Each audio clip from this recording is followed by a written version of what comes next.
Hi, and welcome to CryptoBiography. I'm your host, Brandon Starr. This is episode 437 of CryptoBiography, and it's part 2 of Vampire Republic. And here we go. The vampire was very fast, but Duncan had a bit of luck. He did not have the wind knocked out of him, and his hand almost immediately fell upon a small, broken-off branch. He seized it and jabbed it in the vampire's neck, just as the creature was about to bite his own neck. The vampire made a bizarre sound and suddenly was gone. Duncan got up, shaken and bruised in a few places, but okay. He went to the woman. "Are you okay?" he asked. He reached out a hand but stopped, not wanting to startle her if she was not prepared for contact after the attack. She was still cringing against the tree. Some steps came up behind him, and he heard a familiar voice. It was a friend of his, Vanessa Gould. They dated a few times, but it never really caught into romantic flames, and instead it settled into a warm friendship. "Duncan, what happened? Is she okay?" He realized that she'd been the one following him, probably having spotted him coming out of the library and hurrying up behind. They lived in neighboring houses, so if she hadn't caught up with him, she was going the right way. "I'm not sure. Ma'am, are you okay?" Duncan asked. He'd been raised fairly strictly and still had formalities like ma'am in his vocabulary. He realized she might be more comfortable with Vanessa and waved Vanessa in. Vanessa crouched by the woman and asked her again if she was okay.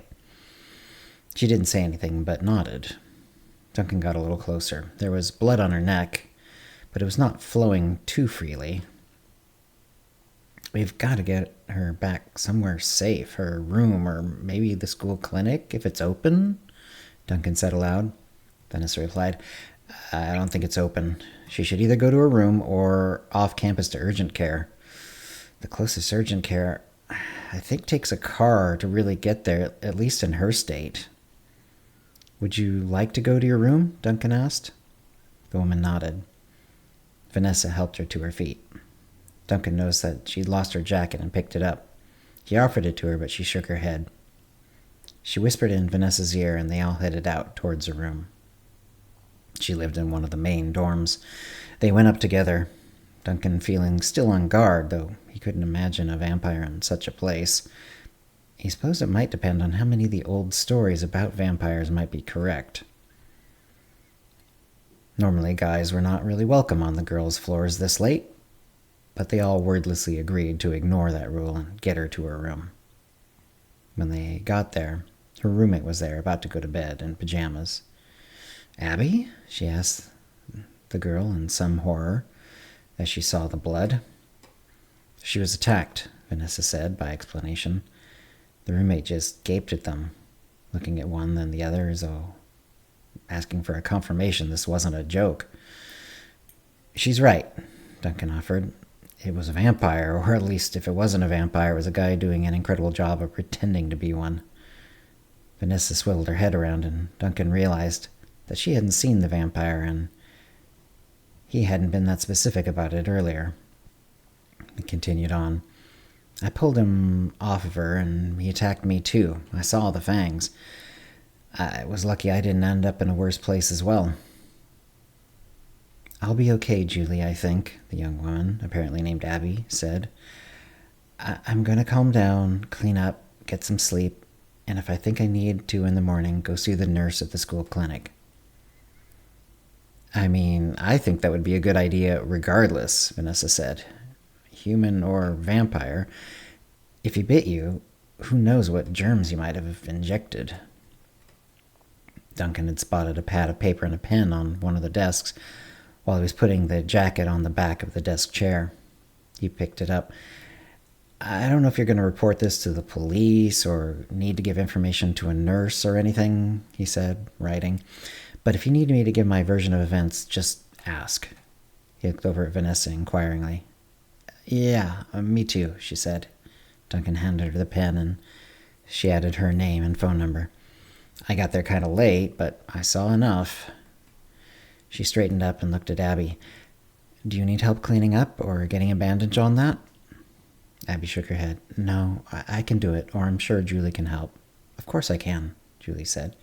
She looked as though she was ready to ask Duncan and Vanessa more about this bizarre turn of events right this moment, but then turned to her friend, apparently deciding that her health needed to take priority.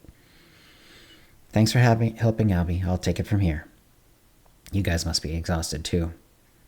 They were, and Julie saying it helped drive that fact home. Duncan and Vanessa walked down the stairs to the ground floor. As they were about to go outside, Vanessa stopped. It feels strangely dangerous to go out there, she said.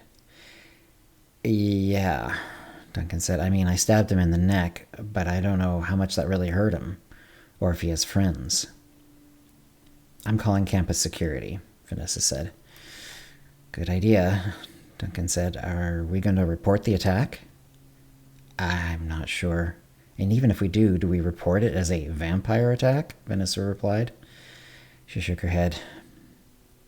No, I'm not even sure if we should have told Julie up there. If we say anything, we should maybe let them know Abby is attacked, we help, she's being helped by her roommate Julie. But saying anything about vampires is just not going to help. Duncan grunted in agreement. They waited for the security guard to come. When he did, they dutifully reported the attack, which he noted down in some sort of app. They didn't know Abby or Julie's last names, but they did remember their room number, and the guard, Dan, assured them that would be sufficient.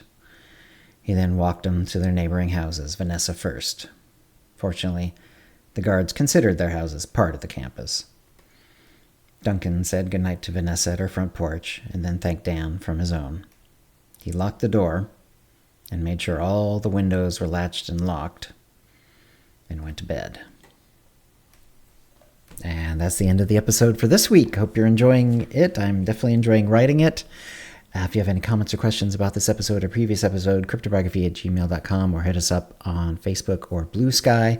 And thanks for listening. Words and music copyright 2025. Brandon Starr, all rights reserved. Characters and events are fictional, fictionalized, or satirical.